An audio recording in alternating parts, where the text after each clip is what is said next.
Okay, hi everybody. We're going to take care of the remaining part of 7.2, dealing with rational exponents.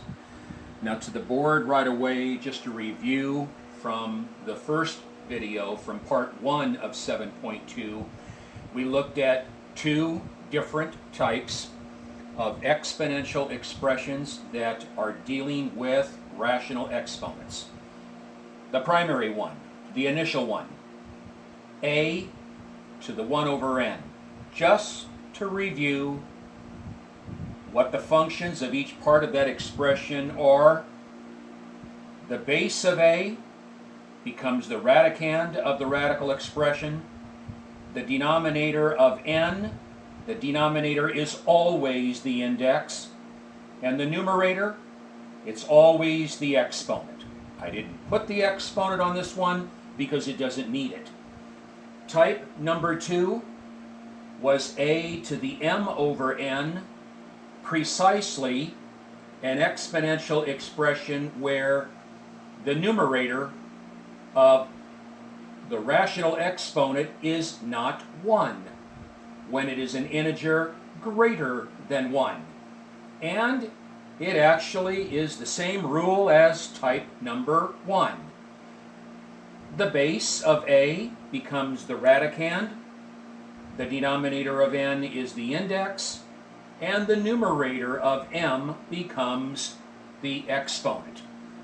And I think we found out when we were simplifying expressions dealing with this type, it was much simpler to express the radical expression in this form.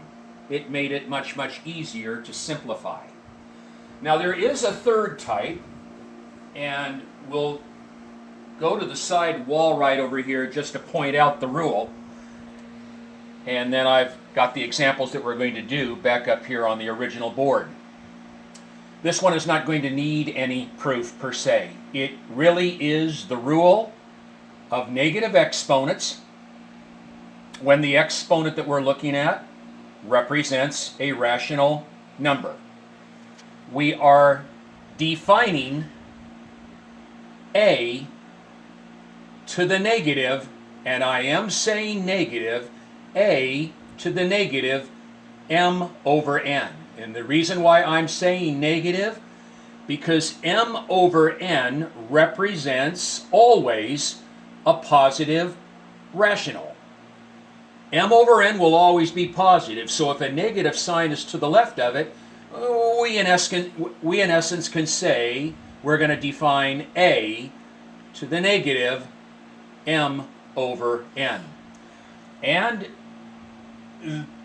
the way that we define this situation is to make use of the rule of negative exponents. And I've got it kind of itemized out here in blue. A to the negative m over n is equal to 1 over a to the positive m over n. We're taking the base and we're reciprocating it to 1 over a, and that gives us the authority then to change that negative m over n to a positive m over n. It's really the rule of negative exponents. So we're going to come back to the front of this board right here, and we're going to take a look at these these 4 problems right here. And we're going to rewrite each one of these with positive exponents. Once we write them with positive exponents, we're going to simplify if we can. If we can't, we'll leave it the way that it is. So let's start with number 1. We've got 81 to the negative 1/2. Well, now in rules of exponents, negative exponents are never allowed. So we're going to have to get rid of that negative exponent, and we get rid of it by the rule of negative exponents. We take the base and we reciprocate it. 1 over 81. Then that gives us the right to change that negative 1/2 to a positive 1/2. Now, if this was not able to be simplified any further, we would leave it alone because it doesn't say anything in the directions about write your final answer as a radical expression. Doesn't say anything about that at all. But if it's able to be simplified, then I just very well might use radical expressions to simplify it. And definitely the denominator can be simplified because 81 is a perfect square. The index is 2. So we'll go from here to 1 over the radical. The base becomes the radicand. The index is the denominator, which is 2. I'll just kind of leave it empty because there's an implied 2 there. And we will get as our final answer 1 over 9. And he's happy. We are obeying everything. It's the rule of negative exponents that we're dealing with. 2.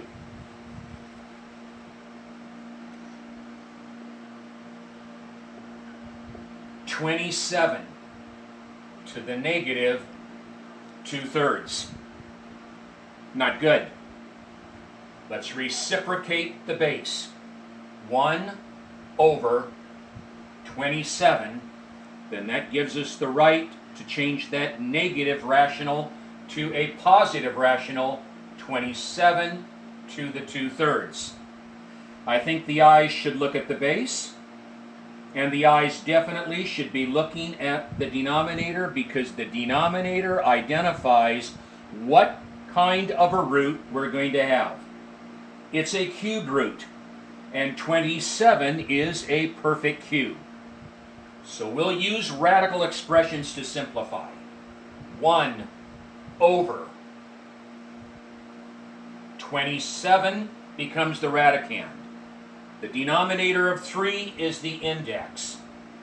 Put a house around it. Because you see our numerator, which is going to represent the exponent, is not a 1, it's a 2. So we'll put it on the outside. Now kind of let me elevate it right over here. We'll have 1 over. Let's look inside the house. Now, I'm not going to change 27. I think we have seen 27 often when it's related with an index of 3. 27 is a perfect cube. It's 3 times 3 times 3, or 3 to the 3rd. But we should know that the cubed root of 27 is 3. So, in this new step, I'm going to keep the parenthesis. But the cubed root of 27 is 3, and then that's going to have to be squared. 1 over 9, and he is done.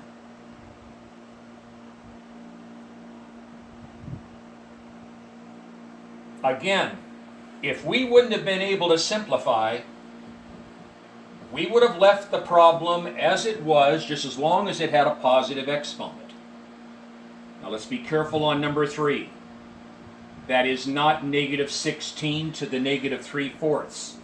The only way it would be is if the negative 16 were tucked, and it's not tucked. So that negative sign, that's going to come down. And I'm going to, that negative sign would come down. That's 16. That's going to have to be changed to its reciprocal. So I want to make a house. And the reciprocal of 16 is 1 over 16. And then that gives us the authority to change that negative 3/4 to a positive 3/4.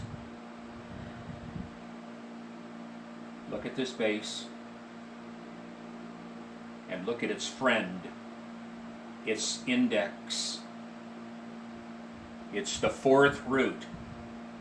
16 is a perfect 4th power of something. So let's come down and let's get it set up first. Bring down that opposite sign. Make the house. Put the 1 on top. Change to a radical. We'll tuck it. The base becomes the radicand. The denominator, the index, the numerator, the exponent. If you want a prime factor 16 so you can clearly see what the fourth root is going to be, 16 would be this: 2, 8, 2, 4, 2, 2. I'm going to erase this right here because I've got limited room. That's 16 is 2 to the fourth. That exponent in that radicand is evenly divisible by the index. So that indicates that that radicand in totality is a perfect fourth power. So let's do it carefully. Bring down that opposite sign. Keep the house.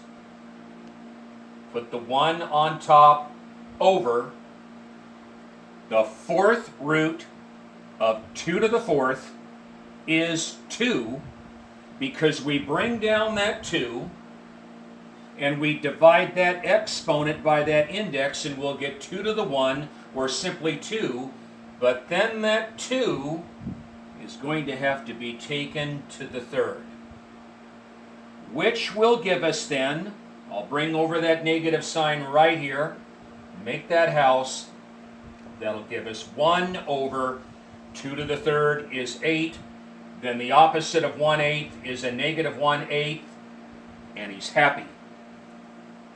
So is there a little bit of thinking? Yes, there's a little bit of thinking. And it's always good to show your work. Okay, finally, number 4. The quantity of 3xy to the negative 5/9.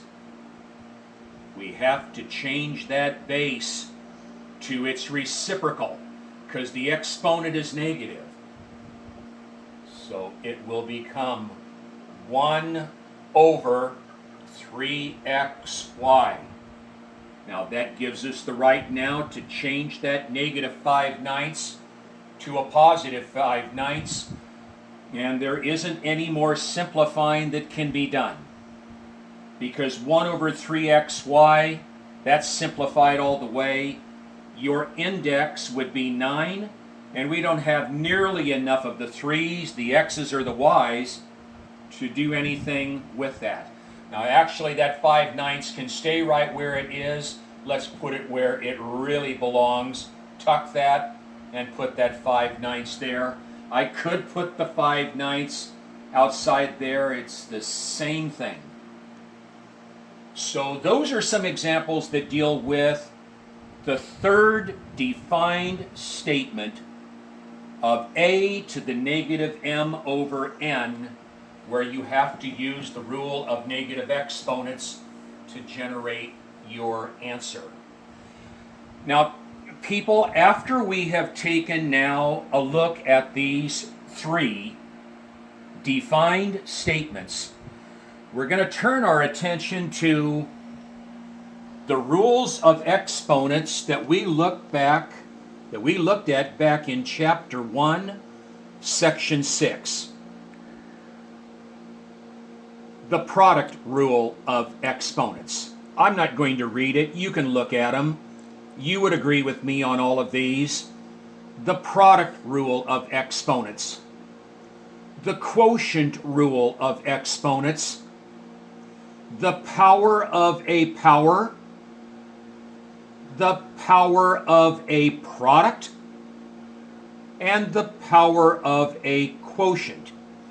The reason these rules of exponents are stated up there is because up to this point in our program, these rules of exponents only applied to exponents that were integer values. You see, back in chapter 1, the m and the n were integer values. They were integer values. They were integer values. That was an integer value. That was an integer value.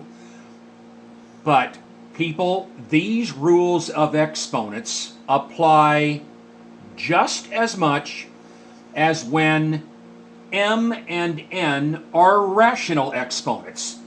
The rules still apply if you're multiplying 2 expressions together two exponential expressions together and the bases are the same, if the m and the n are rational exponents, it still works. And it works for all of these.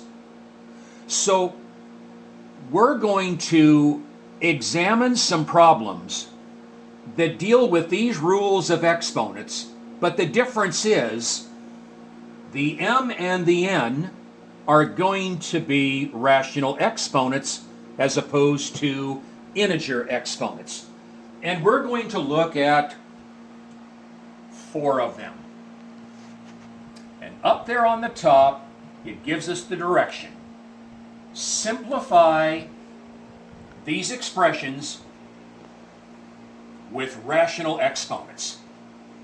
It doesn't say anything about the fact of changing something into radical notation. All that they're asking us to do for these first 4 problems are to use the rules of exponents, but this time with the idea that your m and your n are rational numbers. That's the difference. So let me stick number 1 right here, and we'll kind of write it big enough. 7 to the 1/2 times 7 to the 1/3. This is the product rule. The product rule says you don't multiply those 7s together. You bring down one of those 7s, and you take the exponents and you add them together. 1/2 plus 1/3. Now people, I'm just going to get this thing ready. I'm going to bring down the 7, and maybe right about here, we'll just kind of show the adding of those. I'm going to bring down that plus sign and 2 fraction bars. You would agree with me that the common denominator would be 6. Now let's rename each. 2 divides into 6 3 times. 3 times 1, 3. 3 divides into 6 twice, and 2 times 1 is 2. Add the numerators together, and we'll get 7 to the 5/6, and it is left that way. You are not expected to rewrite this using radical notation. That's not what this little section is about. What it's about is operating with these properties and coming up with an answer that we leave exponential. That's the product rule. Done. Number 2. 50 x to the 1/3 over 10 x to the 4/3. We're going to kind of split this down the middle. You see you've got a multiplication sign in between the 50 and the x to the 1/3, and likewise between the 10 and the x to the 4/3. So I'm going to split this down the middle and kind of take a look at it in this way. 50 divided by 10 times, and now folks, if we can save just a little bit of time, this is the quotient rule of exponents. That's not, the bases aren't the same, but the bases are the same here.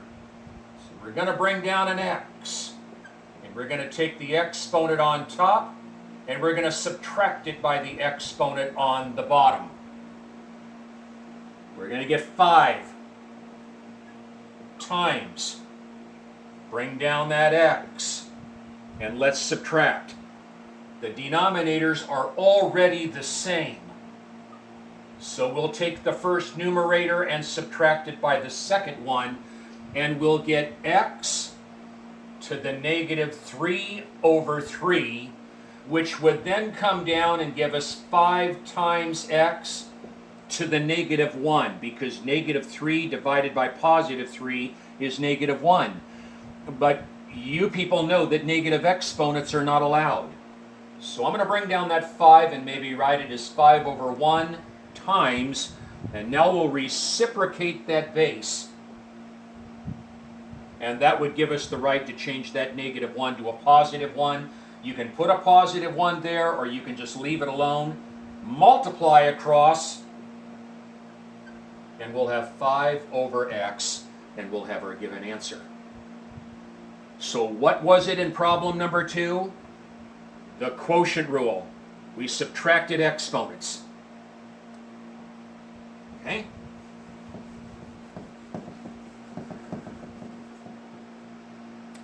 Three, the quantity of 9.1 to the 2/5 to the 3/4.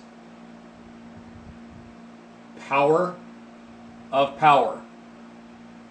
Bring down the innermost base and multiply the two exponents together. 2/5 times 3/4. There's a little bit of cross canceling that we can do. The numerator of 2 with the denominator of 4. 2 will divide into both. They'll become a 1. The 4 will become a 2. Come down, 9.1. Now multiply the numerators together and the denominators. 9.1 to the 3/10. It's good. If you want to tuck to be on the safe side, the 9.1, fine. There would be that given answer. Not expected to do anything more with it. And then one final one. And that's the quantity of x to the -3/5 times y to the 1/4, and that entire quantity is going to be taken to the 1/3. This is the power of a product.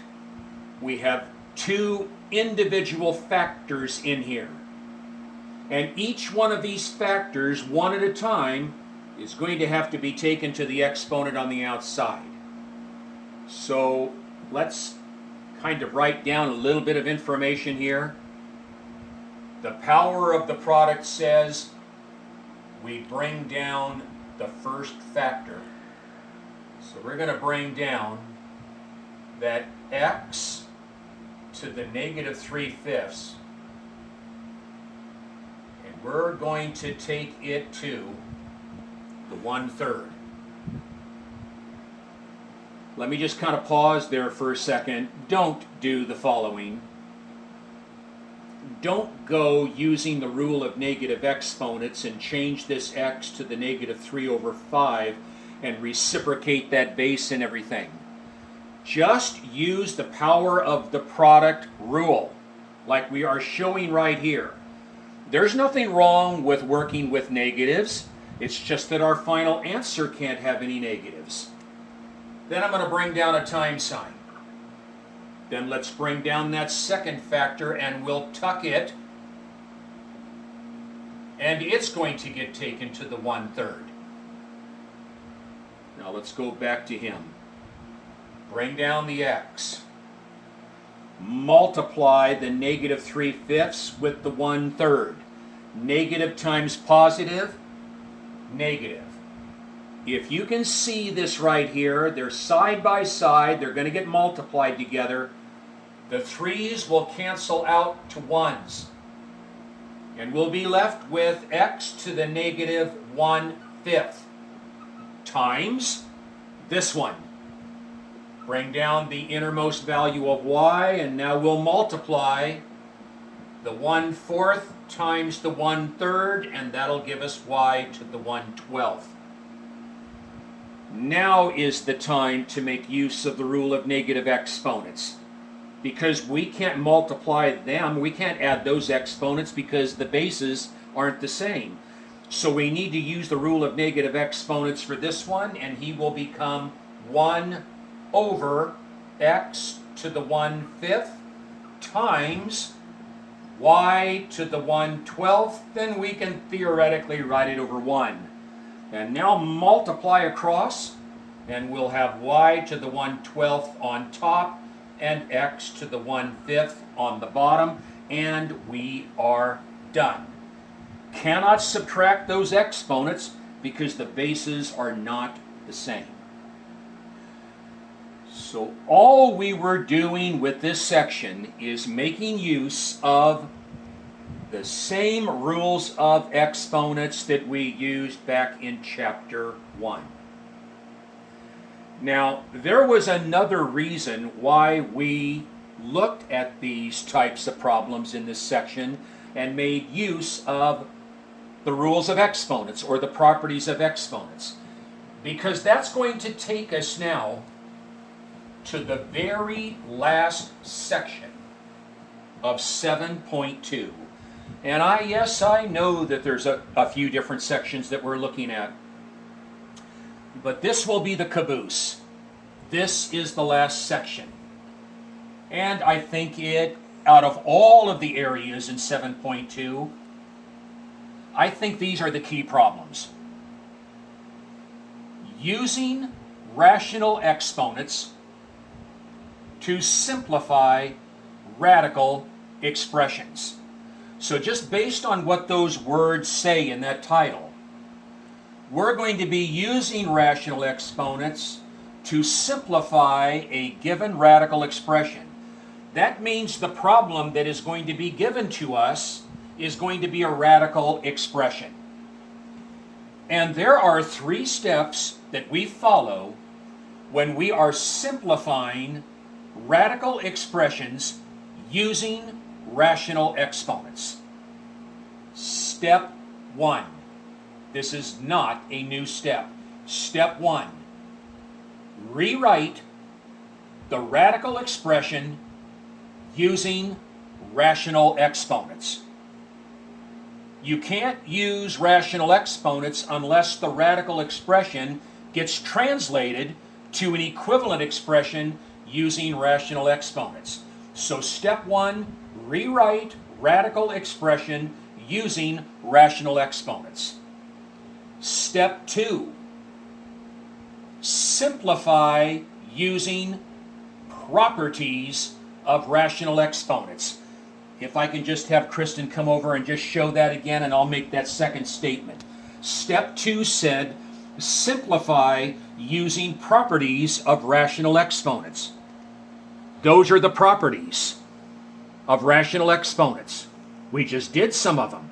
And that's why we did them, because it's a lead up to this last set of exercises.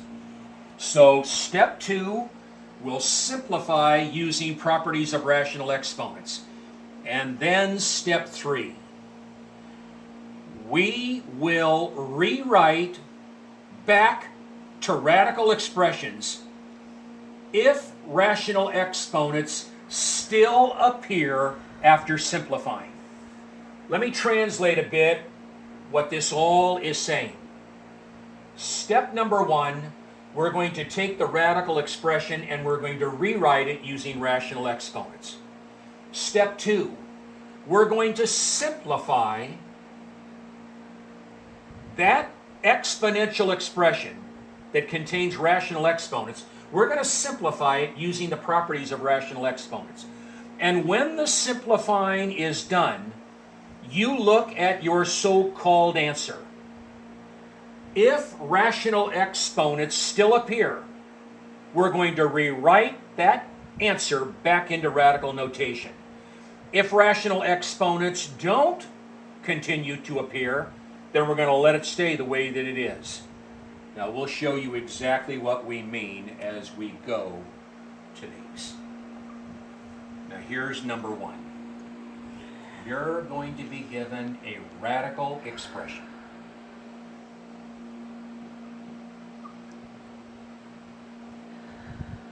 Now, please understand, there's going to be more than one way that may be something that can be done, but I'm going to choose my way. It might not necessarily be your way or the best way, but it's the way that I'm going to go.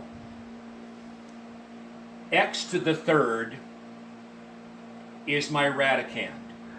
When we rewrite this using rational exponents, x to the third for right now, x to the third is going to be my base.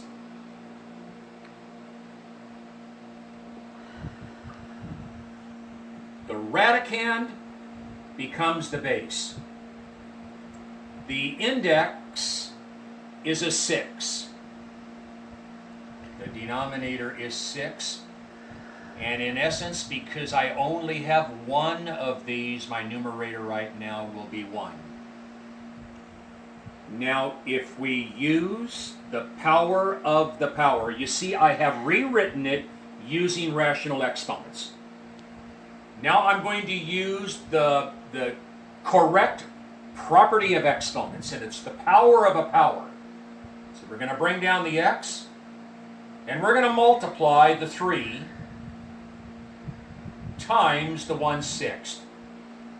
We can cross cancel, that would become a 1, that would become a 2, and we'll get x to the 1/2. So we have just now completed step 2.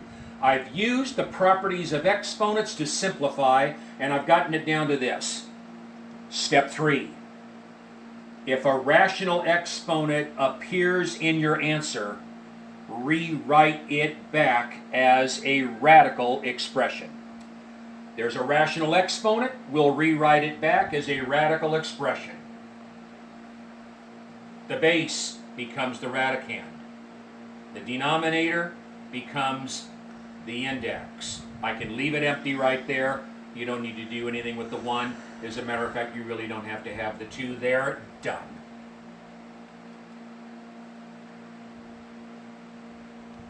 Was that the only way? It is not the only way, but that's the way that I went with, and I'm not going to go and show any other way.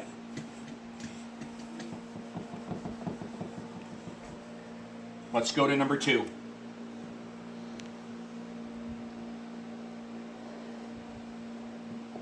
The cubed root of 8a to the 12th. You see, I'm going to call this entire puppy right here, he's my radicand. And to change it into equivalent exponential expression with rational exponents, 8a to the 12th is going to now become my base. And it's going to be taken to a denominator of 3 and a numerator of 1 because I only have one of those. This is now the power of a product. You see, I've rewritten it. Now we're going to use the properties of exponents. What's the name of the property? Well, 8 is a factor, and 8 to the 12th is a factor. This is the power of a product. So we're going to bring down the 8, and it's going to get taken to the 1/3. I'll put a time sign. We're going to bring down the a to the 12th, and it's going to get taken to the 1/3. 8 to the 1/3 times a to the 12th to the 1/3. Now this one is simplified all the way down. I mean, it's simplified in terms of its rational exponent, but it still can be simplified because 8 will become the radicand and the denominator of 3 will become the index. So this one will certainly be changed. I'm going to put him on hold for just a bit. Let's come down and let's do the little power of the power there. Bring down the a, and you'll take the 12, which is 12 over 1, and multiply it by the 1/3. We can cross cancel, and we're going to get an a to the 4th. Now the only thing then that would have to be done is we'll send this part back radically so we can define its answer. We'll have the cubed root of 8 times a to the 4th. The cubed root of 8, what multiplied by itself 3 times will give us 8? Well, you see 8 is 2 cubed. So the cubed root of 2 cubed would have to be 2. And we'd have 2a to the 4th, and we'd have that given answer. It's been simplified.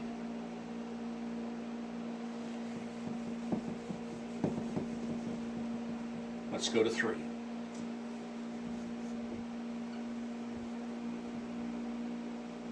The index is 8. X to the 4th, y to the 2nd. Let's rewrite this using rational exponents. We'll start with the radicand. We'll bring it down and put it in a house because it's our base. And that will be taken to the 1/8. Now we've got the power of a product. So we'll bring down the x to the 4th, and we'll take it to the 1/8, and we'll bring down the y to the 2nd, and we'll take it to the 1/8. Bring down the x, multiply 4/1 times 1/8. We can cancel, and we'll get x to the 1/2 times y. We multiply the 2 times the 1/8, that would be 2/1 times 1/8. We can cancel, and we get it down to y to the 1/4. Now folks, an interesting situation here. We have used the rules of exponents, and we are down to an answer, a so-called answers where rational exponents still appear. So we're going to have to rewrite it back in radical form. But you see, there's 2 parts of this that are going to have to go and be dealt with. And these denominators are different. We're going to have to make them the same. We can't write 2 separate radicals with an index of one of them being 2 and an index of the other one being 4. We have to rewrite this back using a radical expression where the index are the same. So this 1/2 and this 1/4, one of them is going to have to be changed to the likeness of the other. We're going to have to rewrite and change 1/2 into a certain number of fourths. So those denominators match. They don't match right now. He's going to stay. But the x to the 1/2, that 1/2 is going to have to be converted into fourths.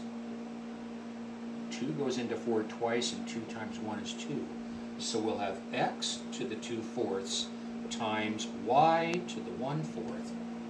And now we'll send it back to its radical notation.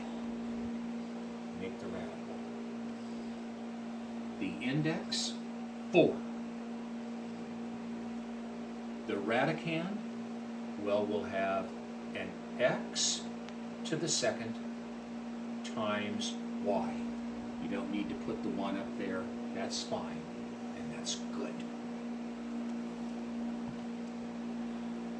A little different. We shared it.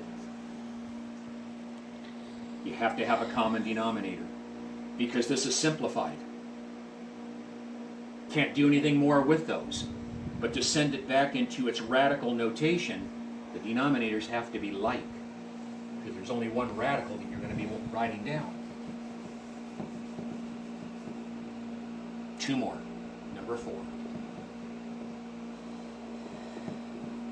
The radical of x over the cubed root of x.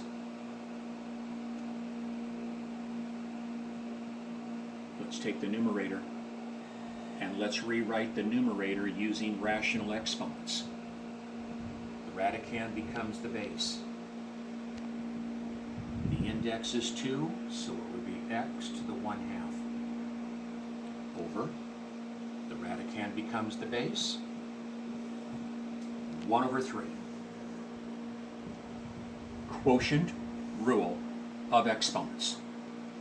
Bring down the x, and we'll take the exponent of 1/2 and subtract it by the exponent of 1/3. 1/2 minus 1/3. Common denominator of 6. I believe this would be 3 and this would be 2. Subtract the numerators and we'll get x to the 1/6. It's been simplified and a rational exponent appears. So we're going to have to rewrite it back into radical notation. The base becomes the radicand. The denominator, the index, don't need to do anything with the 1. Done.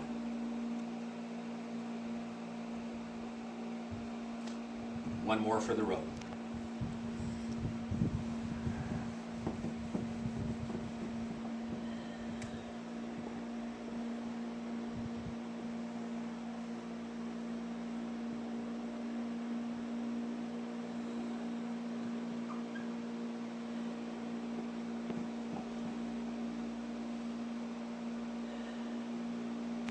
It's a 2.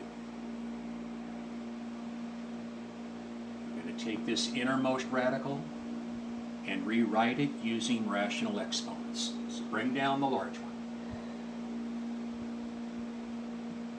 Let's change this one.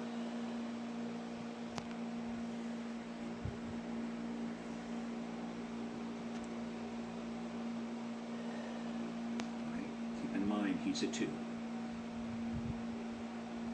So now we'll bring down this radicand and tuck it. It will become our base.